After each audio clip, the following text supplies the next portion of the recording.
Parte 3. Las historias. La sociedad de la princesa era, en pocas palabras, un grupo de idiotas. No podría culparlos. No eran personas reunidas porque eran solucionadores de problemas. Eran solo jugadores al azar que se habían encontrado con lo mismo.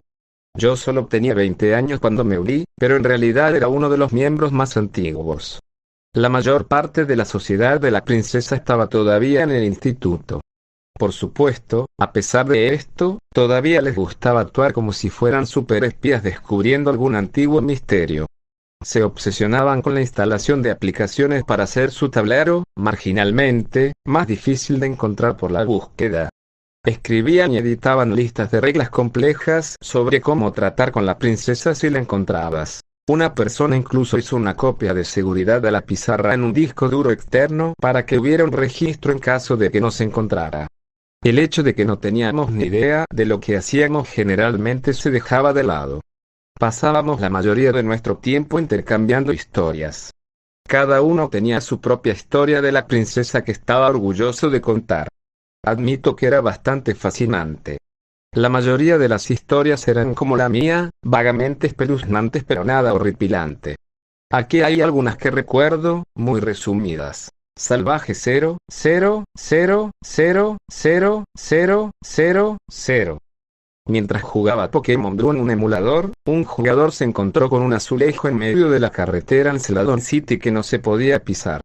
La baldosa parecía vacía, pero se resistía a los intentos de entrar en ella como si un PNJ estuviera allí.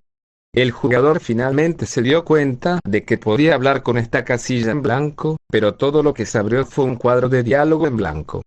Siguiendo adelante, el jugador notó periodos de silencio entre las transiciones de música, que se hacían cada vez más largas.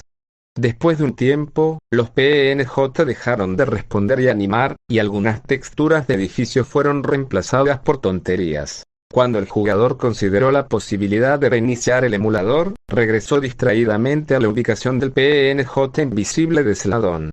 En ese espacio encontró un sprite borroso de una chica. En el momento en que se acercó a ella, ella recibió un signo de exclamación sobre su cabeza y corrió hacia él, actuando como un entrenador rival. A diferencia de la mayoría de los entrenadores rivales, ella entró en el sprite del jugador antes de abrir un cuadro de diálogo en blanco. Después de una transición de batalla, el jugador se encontró luchando contra un Wild 0, 0, 0, 0, 0, 0, 0, 0. Con el sprite de lo que el jugador dijo en ese momento parecía un ángel sin rostro. Se comportaba mayormente como uno de esos fantasmas que solo pueden ser desenmascarados con el simple scope. Pokémon tenía demasiado miedo de pelear con ella y en vez de atacar, abrió cajas de diálogo con personajes de la basura. Finalmente, una de estas cajas congeló el juego con un sonido agudo y quejumbroso, en cuyo momento el jugador simplemente reinició el emulador. El jugador recuerda que hubo un efecto persistente en su archivo a causa de esto. El nombre de su personaje ahora estaba en blanco. Específicamente, había sido reemplazado por 5 espacios. Un rostro en la multitud. Ahora, realmente olvido qué juego era este. No era el de la foto de arriba, no creo. Era un juego de lucha libre de la Xbox original aparentemente. Este jugador inició un partido de exhibición solo para darse cuenta de que la multitud no estaba animando durante las presentaciones. Estaban todavía congelados. Además, no se escuchaban sonidos de víctores. Solo la música de la entrada y los efectos de sonido. Cuando el partido comenzó, el jugador se dio cuenta de que había alguien entre la multitud. Era un modelo poligonal en 3D de una chica con pelo blanco y un vestido rojo, que destacaba enormemente porque la multitud normal eran solo sprites 2D. Ella estaba realmente animada, y giraba la cabeza para seguir los movimientos del primer jugador de lucha libre. A veces movía los brazos por alguna razón desconocida.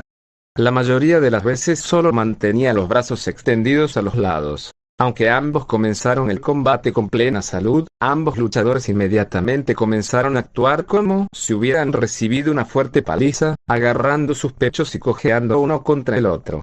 A pesar de esto, ambos luchadores fueron de repente mucho más resistentes de lo habitual, y el combate siguió y siguió. También se había convertido de alguna manera en un combate solo de sumisión, con todos los rasgos de los árbitros apagados. Cuando el jugador finalmente obligó a su oponente a retirarse, ambos luchadores tenían casi todas las calcomanías de daño en la batalla que el juego podía ponerles. Ambos parecían pulpas sangrientas.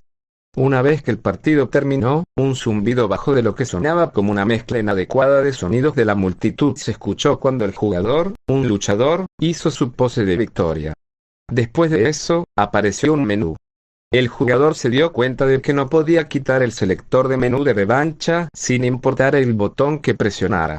Dreamland Nightmare, jugando a Vigilante 8, un juego de combate de coches en la línea de Twisted Metal. En la N64, un jugador se encontró con la princesa de pie, en su pose habitual, en el mapa de Casino City durante la campaña de Honey Torque. Pensando que era una especie de huevo de Pascua, la primera inclinación del jugador fue dispararle, momento en el que explotó como cualquier otro objeto destructible. El jugador terminó el mapa como de costumbre, pero cuando el siguiente mapa comenzó a cargarse, no había una pantalla de resumen de la historia como de costumbre. En su lugar, era una imagen corrupta con un espacio en blanco donde debería estar el texto. Esta pantalla duraba unos 20 segundos, durante los cuales el jugador estaba convencido de que su juego se había congelado. No lo había hecho. La misión comenzó con el jugador, como Honey Torque, en el mapa de Super Dreamland. Este mapa, para los que no lo sepan, es un mapa de bonificación solo disponible en la versión N64 del juego. Es básicamente un mapa de broma hecho para parecer un reino de fantasía de dibujos animados, en contraste con el resto de la estética de Grindhouse de los años 70 del juego. El mapa, sin embargo, era muy diferente de lo habitual. No había música, pero lo más inquietante era que la iluminación era muy baja. Como el jugador lo describió, era de noche, o se suponía que era de noche, creo. Lo más cerca que el juego podía estar. Era como una versión de videojuego de escenas de películas de día por noche. El jugador condujo un poco. Al principio, parecía que no había enemigos, pero después de buscar, el jugador descubrió que Bezwax y Dave estaban sentados en sus puntos de desove, sin moverse. Parecía que no tenían IA. El jugador los embistió un par de veces para ver si reaccionaban, pero no lo hicieron. Al final, intentó volarlos para ver si regeneraban con la IA adecuada o algo así. Nada tan simple, por desgracia. En el momento en que el jugador derrotó a Bezwax, la música de Super Dreamland empezó a sonar muy fuerte y llena de artefactos de audio. El jugador buscó la reproducción de Bezwax, pero en cambio vio lo que parecía ser un coche brillante conduciendo al otro lado del mapa. Al examinarlo más de cerca, el coche no brillaba tanto como el extraño filtro nocturno no lo estaba mapeando, lo que lo hacía parecer mucho más brillante que todo lo demás. Este coche no coincidía con ningún otro vehículo del juego, parecía un cuadrado, un lío de polígonos sin textura con una forma de coche imprecisa. El coche misterioso tenía una guía enemiga real, aunque era errática. Se estrellaba constantemente contra las paredes e intentaba conducir a lugares que no podía. Solo se ponía en marcha para atacar si el jugador se acercaba mucho. Incluso entonces, era una especie de arma de spam sin mucha estrategia o intento de apuntar. En general, un oponente muy débil, debilitado por el rápido descubrimiento de que podía morir de un solo golpe. Por cualquier cosa. Pero tenía un truco. Por cada uno de estos vehículos que el jugador destruía, aparecían varios más. Parecía haber entre 2 y 4 nuevos, apareciendo cada vez que uno era destruido. Dejar de atacar no ayudaba a la situación, porque los vehículos también se atacaban y destruían entre sí. Muy rápidamente el mapa excedió el máximo habitual de vehículos y el ya débil marco se desplomó. Cabe señalar que, durante todo este tiempo, la música de Super Dreamland fue cada vez más fuerte, más lenta y más brillante. En realidad fue la abrumadora música la que finalmente obligó al jugador a apagar el juego. Al final, el jugador dice que la música era solo un chillido agudo que casi sonaba como una voz. Cúbrete. Uno corto, pero se aprendió una importante lección de él. Un jugador se encontró con la princesa mientras jugaba al primer portal en su PC. En este caso, el jugador en cuestión ya era miembro de la sociedad de la princesa e inmediatamente dejó el juego al verla.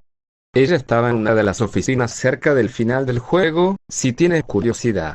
El jugador fue inmediatamente al tablero de mensajes de la sociedad de la princesa para registrar su avistamiento. Mientras escribía su mensaje, escuchó una voz muy clara a través de sus auriculares. Te veo. Era el diálogo de la torreta de centinela. El jugador apagó inmediatamente su ordenador, dándose cuenta de que no bastaba con dejar el juego. Y la mayoría de las historias eran así. Muchas de ellas terminaban con el juego congelándose o volviéndose tan poco jugables que el jugador apagaba el juego. Muy pocas terminaron tan dramáticamente como la mía. Sin embargo, como veremos más adelante, mi historia también fue